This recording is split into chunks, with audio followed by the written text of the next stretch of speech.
I'd like to start off this video by saying that Cuties and Netflix are both disgusting. Pedophilia is disgusting, and quite frankly, this is my stance on pedophiles. Take all the pedophiles out of prison, hang a millstone about their neck, and cast them into the sea. Now that that's out of the way, Cuties is a Netflix documentary, if it can even be called that, about a 11-year-old who starts twerking for a dance crew. In the Netflix description, it says, Amy, 11, becomes fascinated with a twerking dance crew, hoping to join them. She starts to explore her femininity and define her family's traditions. The movie is essentially Netflix trying to normalize pedophilia. How did this happen? However, I've seen some leftists come out against Cuties. A large number of liberals are in favor of this smut, while other far leftists have been saying that they are outraged over Cuties and how pedophilia is wrong. However, these are the same people who supported such things as Drag Kid Story Hour, normalizing homosexuality, and promoting teachings of people like John Money. With all of this, it's not hard to see how in the future there will most likely be an increased advocacy, seen as most pedophiles are literally homosexual, that they will be advocating for rights as pedophiles. Before you say that this won't ever happen, it already really is starting. For instance, Gavin Newsom recently passed a bill that means at the age of 24 you could have vaginal, anal, or oral sex with a 14-year-old girl, and you might not even be added to the sex offender registry. Furthermore, I'd like to explain how the left in general will get us there. We'll start back in the 1950s. In 1950, almost 60% of Americans attended church. However, around the late 60s, this started with a slight decline. Over time, church attendance would decay and decay and decay, to the point where we today are roughly at only about 23% of Americans even attend church every week. This includes synagogues, whereas 29% of Americans say they have never attended church. My point with this information is look at where America is today versus then in 1950. If you were a woman that cheated on her husband, you would have been an outcast. If you abused your wife, there's a good chance her family would have gotten together and kicked you out of town. Leftists and communists started trying to get rid of religion once the 60s had rolled around, and for the most part, they won. When you take religion out of a society, you're taking out one of the main moralizing aspects. This falling of religion is caused by the left. You might have a leftist say that they are Christian. However, they will sin, and when you call them on their sin, they will generally respond with, oh, that passage in the Bible is just a metaphor, or some type of other non-argument that just makes them feel better about themselves, because they just sinned and they want to feel good about themselves. The other problems I see with the left is how they've infiltrated churches. Some of these pastors argue that you can sin and nothing is wrong with that. Some of them say to have sex outside of marriage because it's healthy. Some say that it's not really homosexual sex, but it's pedophilic sex that is an abomination before God.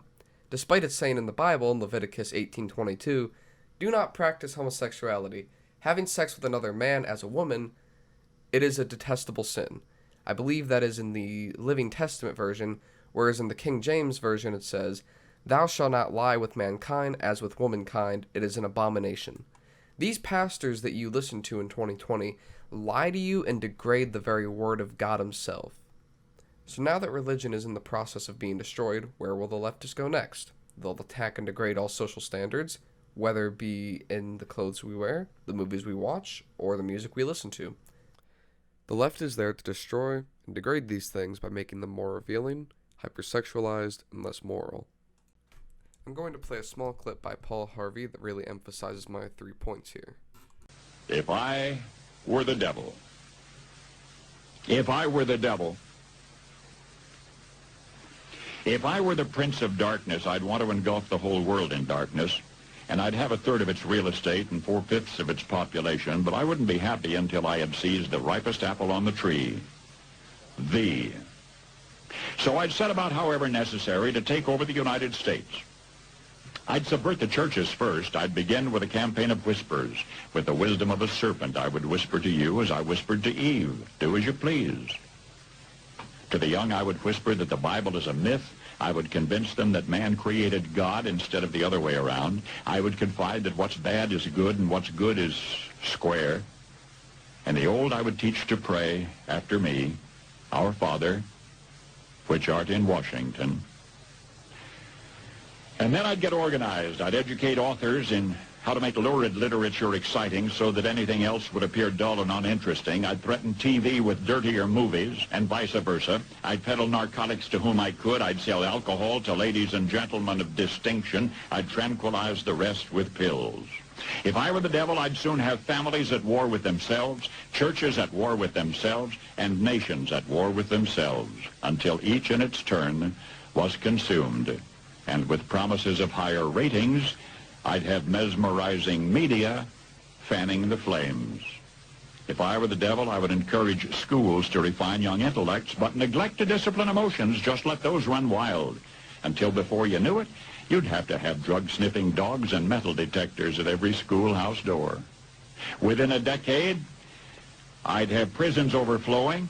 I'd have judges promoting pornography.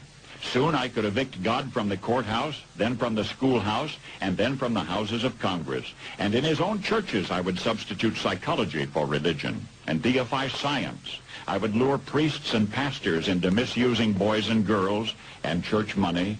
If I were the devil, I'd make the symbol of Easter an egg and the symbol of Christmas a bottle. If I were the devil, I'd take from those who have and give to those who wanted until I had killed the incentive of the ambitious. And what'll you bet?